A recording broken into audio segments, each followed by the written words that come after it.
آپ صلی اللہ علیہ وآلہ وسلم کی والدہ محترمہ کا ذکر کیا۔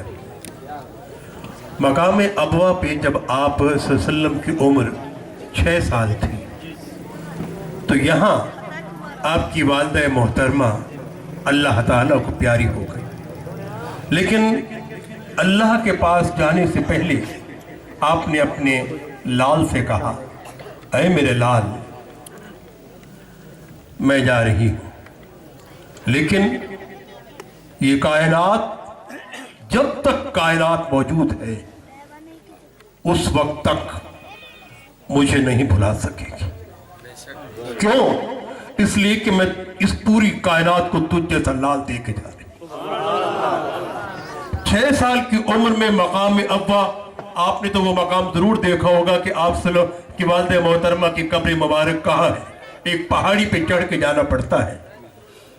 یہی 6 سال کی عمر میں میرے رسول عربی صلی اللہ علیہ وسلم اس قبر پہ اپنے دونوں بازو پھیلائے ہوئے اماں اماں پکار رہے تھے۔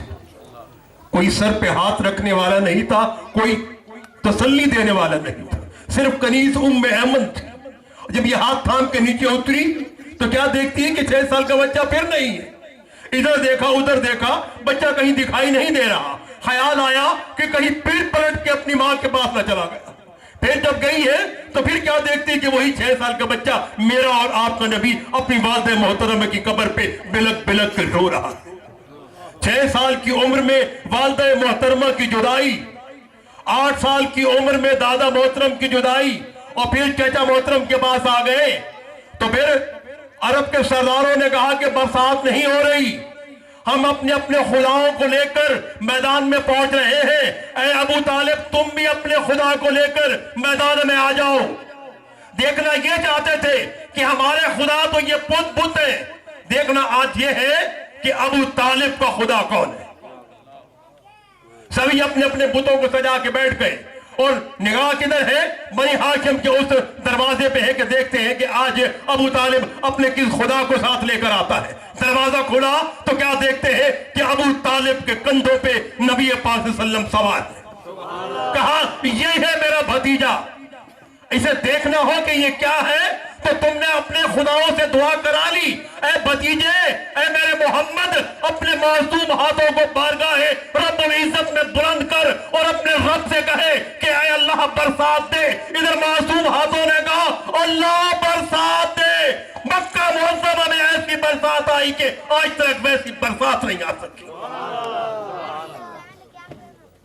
یہ ہے میرے نبی پاک صلی اللہ علیہ وسلم۔ اب دیکھیے کہ ایک جنگ میں مسلمان جیت گئے ہیں اور کافر جو ہے وہ خوف سے بھاگے جا رہے ہیں۔ ایک ٹیلے پر بیٹھے آپ صلی اللہ علیہ وآلہ وسلم کیا دیکھتے ہیں کہ ایک لڑکی بھی خوف سے بھاگی جا رہی ہے، لیکن اس کے سر پہ دوپٹہ نہیں ہے۔ میرے نبی پاک نے کہا ہے کوئی صحابی جو میری آواز سنتا ہو؟ جی یا رسول اللہ۔ کہا وہ دیکھو ہمارے خوف سے ایک لڑکی بھاگی جا رہی ہے، اس کے سر پہ دوپٹہ نہیں۔ کہا یا رسول اللہ آپ صحیح فرماتے ہیں، لیکن وہ تو ایک یہودی کی بیٹی ہے۔ کہا بیٹی بھلے کسی یہودی کی ہو یا مسلمان کی، بیٹی ہوتی۔ یہاں آپ نے اپنی کالی کملی والی چادر اتار کے دی اور کہا کہ اس لڑکی کو پہناؤ۔ یہ صحابی بھاگا، اس کے سر پہ چادر اڑائی، جیسے ہی چادر اڑائی، چادر کی تاثیر دیکھیں کہ لڑکی کہتی ہے چادر سے اتنی مہک آتی ہے، جس کی یہ چادر ہے اس کا عالم کیا ہوگا۔ اب جیسے ہی کہتی ہے جس کی یہ چادر ہے مجھے اس کے پاس لے چلو، جب اس کے پاس لے آئے تو قدموں پہ گر گئی اور کہا کہ میرا باپ غلط تھا جو آپ سے جنگ لڑنے آیا تھا، آپ تو واقعی مسلمانوں کے نبی نہیں، آج سے پورے انسانیت کے نبی ہیں۔ میں پڑھتی ہوں لا الہ الا اللہ محمد رسول اللہ۔ یہ ہے میرے نبی پاک صلی اللہ علیہ وسلم کا معجزہ، اور ہم نے انہی معجزات پہ عمل کرنا ہے۔ ہم نے ایک ایک بات کو پلے باندھنا ہے۔ یہ میلاد ہمیں یہ درس دے رہا ہے کہ یہاں سے ہم نے کچھ نہ کچھ سیکھ کے جانا ہے۔ ابھی بات ہوئی ماں کی، آج کتنے لوگ ہیں جو ماں کو کس انداز سے پیش آتے ہیں۔ ماں ذرا بات کرتے ہیں، ماں کس طرح بولتی ہے۔ ماں نے کہا بیٹا تو میرا قرض نہیں اتار سکتا۔ کہا کتنا تیرا قرض ہے؟ بتا ڈالر